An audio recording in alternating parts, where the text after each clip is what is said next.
Hey, everybody, this is Maxine Taylor, your personal astrologer. And hello, all my Aries friends. Look at this awesome forecast. Give me a second. I know you want it short and sweet and to the point. I just got something I've got to share with you. Oh, man. This is my latest book. This book is not for everybody.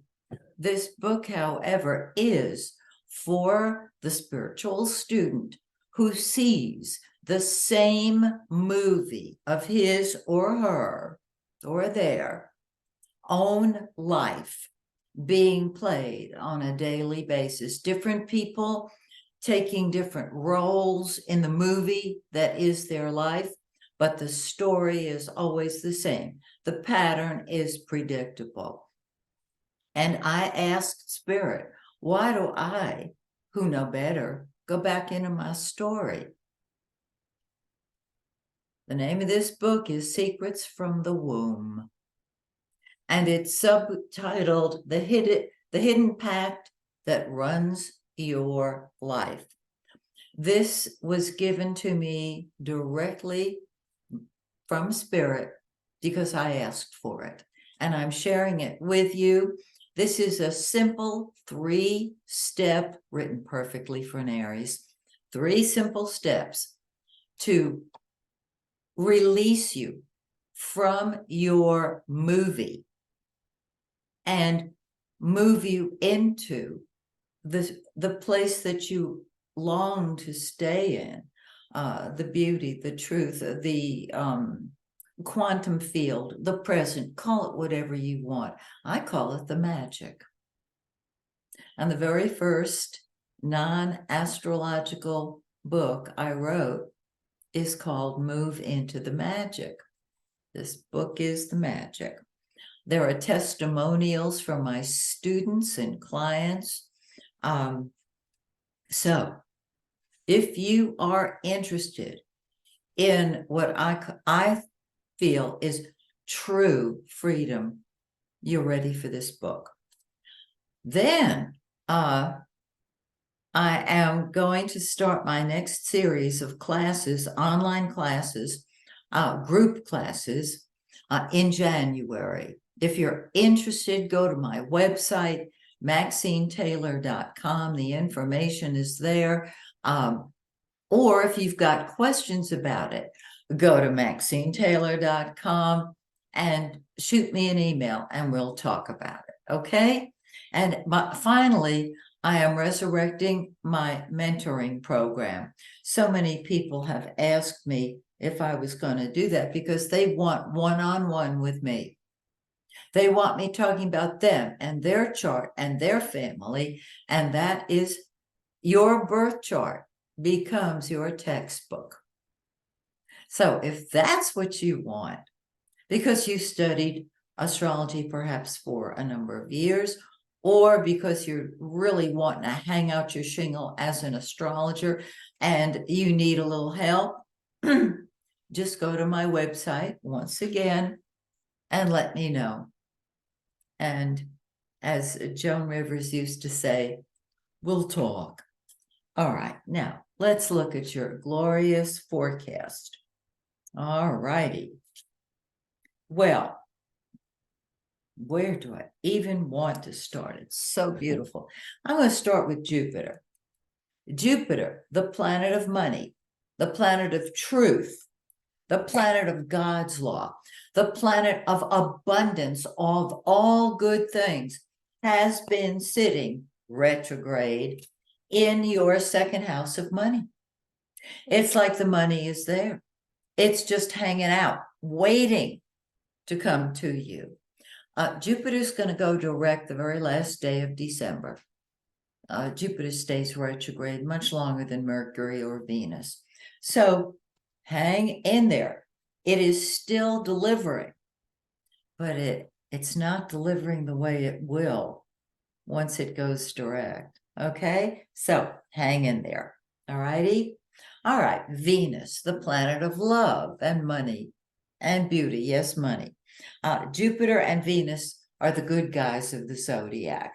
Jupiter is the greater benefic, Venus is the lesser benefic, less good. That's an oxymoron. But it is sitting in your sixth house of work, health, and service. Have you been going to the gym? Do you look fabulous? Venus in the sixth house says, I love working. I have a job I love.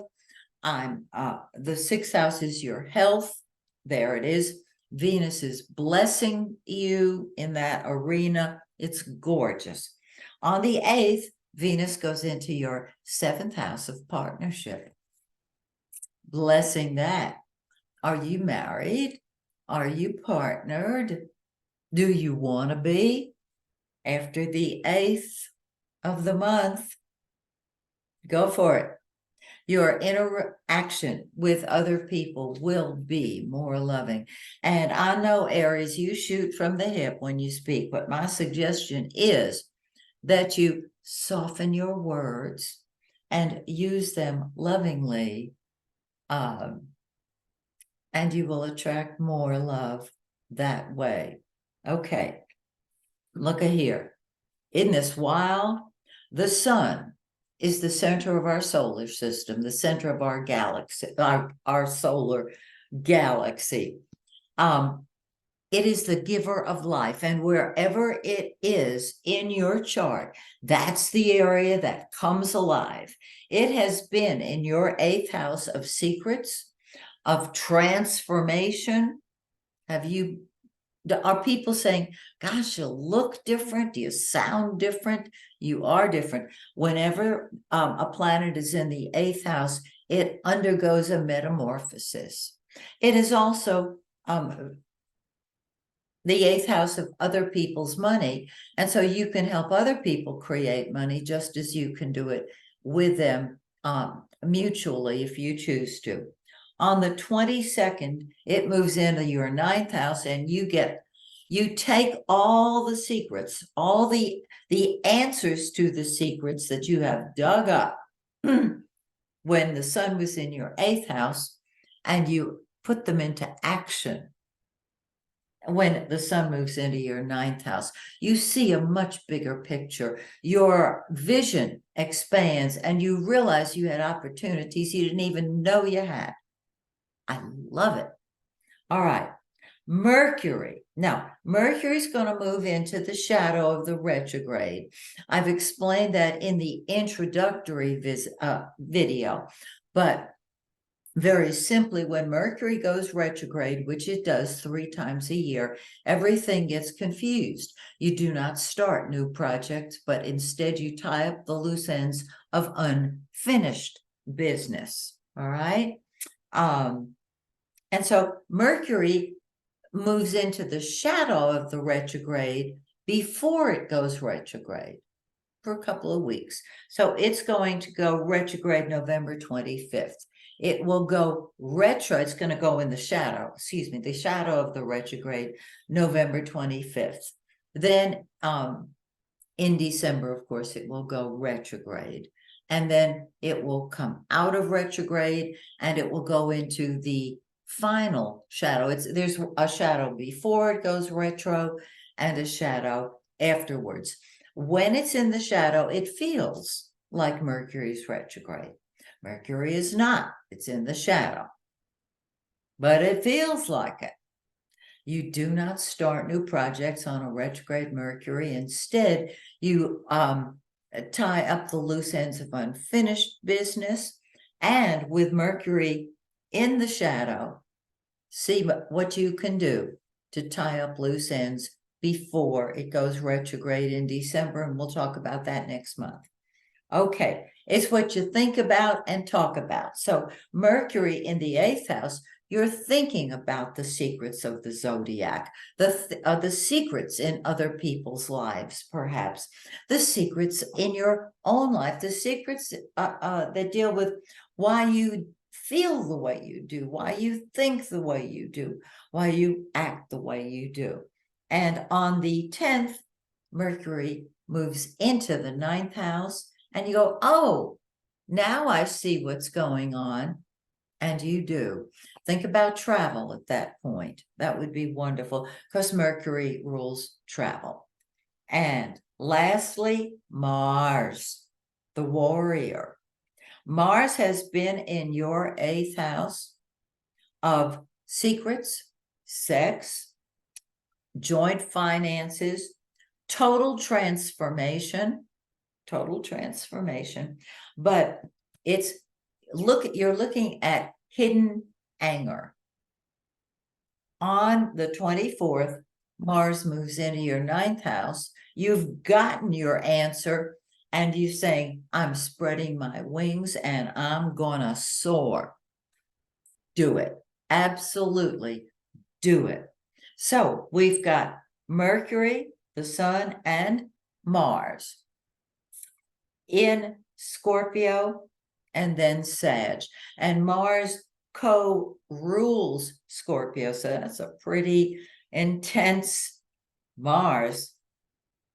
You may find that your anger, you see your anger, and you may just kind of tone it down because otherwise you'll go off on somebody and you don't want to do that.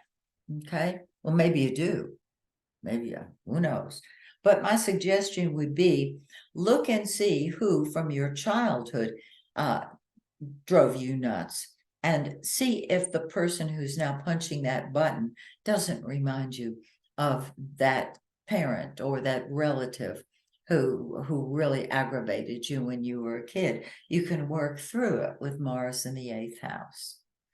Now, the new moon on November 13th is in 20 Scorpio 44. It's in the 8th house. Keep in mind that on the new moon, that's when the energy starts flowing. And so you are going to be the psychic detective looking beneath the surface and gathering energy, gathering information, and undergoing transformation. 2 weeks later, we've got a full moon, and it's in 4 degrees, 51 minutes of Gemini. It's in your 3rd house. This is on November 27th. It's in your 3rd house of the conscious mind. So you are thinking, you are talking. This is the area of short travel, short distance travel. Are you writing a book? Do you have a podcast? This is short conversations. 9th house, of course, long distance, longer conversations. So here is your marvelous forecast for November. I love when things are in the 8th house because they're going to move into the 9th house and you are going to see the far horizon. So, my dear Aries friends, till next month, may the stars shine brightly on you and yours. Bye for now.